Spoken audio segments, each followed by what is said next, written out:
આકાશવાણી ભુજ સમાચાર તોફિક સમા વાંચે છે। નમસ્કાર। પ્રધાનમંત્રી નરેન્દ્ર મોદીએ ભારત અને અમેરિકા વચ્ચેના વચગાળાના વેપાર કરારના માળખાને સારા સમાચાર ગણાવ્યા છે। તેમણે બંને દેશો વચ્ચેના સંબંધોને મજબૂત બનાવવા માટે વ્યક્તિગત પ્રતિબદ્ધતા બદલ અમેરિકન રાષ્ટ્રપ્રમુખ ડોનાલ્ડ ટ્રમ્પનો આભાર માન્યો હતો। સોશિયલ મીડિયા સંદેશમાં શ્રી મોદીએ કહ્યું કે આ માળખું ભારત અમેરિકા ભાગીદારી વિશ્વાસ અને ગતિશીલતાને પ્રતિબિંબ કરે છે। તેમણે કહ્યું કે તે ભારતના મહેનતુ ખેડૂતો, ઉદ્યોગ સાહસિકો, સૂક્ષ્મ નાના અને મધ્યમ ઉદ્યોગો, સ્ટાર્ટઅપ ઇનોવેટર્સ, માછીમારો અને અન્ય લોકો માટે નવી તકો ખોલીને મેક ઇન ઇન્ડિયાને મજબૂત બનાવશે। મુખ્યમંત્રી ભૂપેન્દ્ર પટેલે કહ્યું કે એનસીસી એક ભારત શ્રેષ્ઠ ભારતના મંત્રને ચરિતાર્થ કરે છે।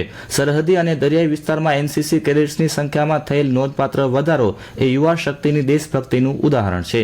ગાંધીનગરમાં લોકભવન ખાતે રાષ્ટ્રીય છાત્ર સેના એનસીસી ગુજરાતના એટ હોમ કાર્યક્રમને સંબોધતા શ્રી પટેલે કહ્યું, એનસીસી દેશના યુવાનોને આત્મવિશ્વાસ, શિસ્ત, સંવેદનશીલતા અને રાષ્ટ્ર પ્રથમના ભાવ સાથે સશક્ત બનાવનારું સંગઠન છે। એનસીસીમાંથી શીખેલા મૂલ્યો કેડેટ્સને જીવનમાં માર્ગદર્શન પૂરું પાડશે તેવો વિશ્વાસ પણ શ્રી પટેલે વ્યક્ત કર્યો હતો।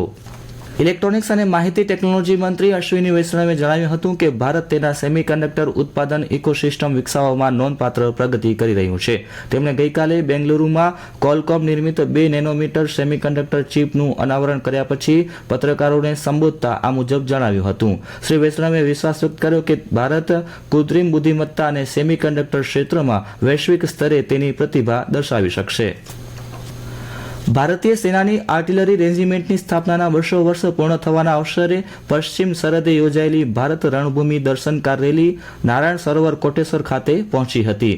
દ્વારકાથી પ્રારંભ થયેલી આ કાર રેલી કુલ 3400 કિલોમીટરની યાત્રા પૂર્ણ કરીને દિલ્હી સ્થિત નેશનલ વોર મેમોરિયલ ખાતે સમાપન થવાની છે। અત્રે ઉલ્લેખનીય છે કે ભારતીય નૌકાદળ અને સીમા સુરક્ષા દળ દ્વારા આયોજિત આ અભિયાન દેશના વીર સૈનિકોના શૌર્ય અને બલિદાનને સમર્પિત છે।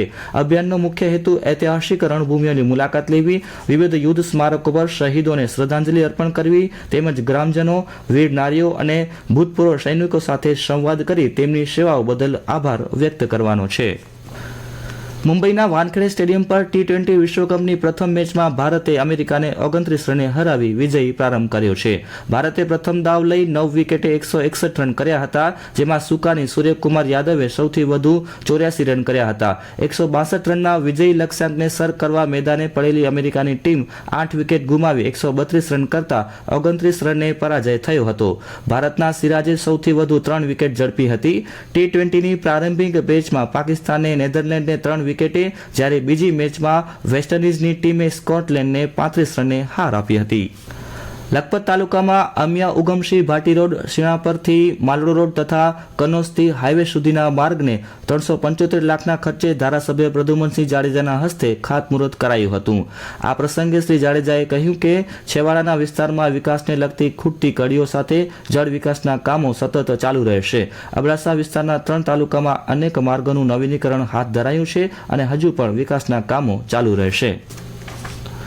ગુજરાત સરકાર દ્વારા student startup and innovation policy 2 અંતર્ગત જ્ઞાનના વિકાસ અને સામાજિક વિકાસમાં ફાળો આપતા નવીન પ્રોજેક્ટને પ્રોત્સાહન આપવા માટે કચ્છ યુનિવર્સિટી સ્ટુડન્ટ સ્ટાર્ટઅપ અને ઇનોવેશન પોલિસી સેલ દ્વારા ધોરણ 9 થી 12 અને ઉચ્ચ શિક્ષણ સંસ્થાઓમાં અભ્યાસ કરતા અથવા કરી ગયેલા વિદ્યાર્થીઓ પાસેથી નવીન પ્રોજેક્ટની દરખાસ્ત આગામી તારીખ 15 ફેબ્રુઆરી સુધીમાં ssipkskv@gmail.com મેઇલ એડ્રેસ પર મોકલી આપવા એક યાદીમાં જણાવાયું છે।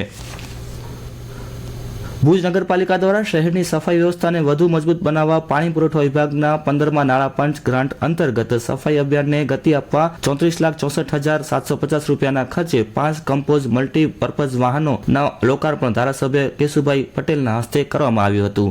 અને આ સાથે સમાચાર બુલેટિન પૂરું થયું। નમસ્કાર।